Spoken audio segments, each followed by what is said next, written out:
Labrīt, bērni! Mūsu šodienas tēma ir Fibonacci skaitļi. Kurš no jums var turpināt skaitļu virkni? 2, 2, kas tie 2, ragi pieder. Ļoti labi. Bet nākošais skaitlis?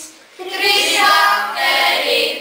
lakteri, pie manas gultas sēd.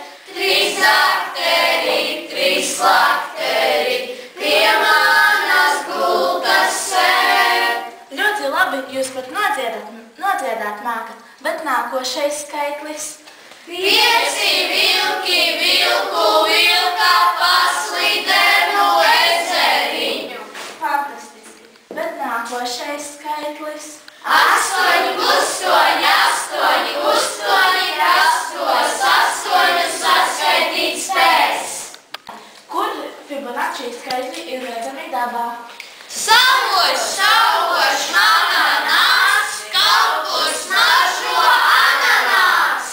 Ļoti labi. Bet kur vēl viņi ir redzami dabā? 4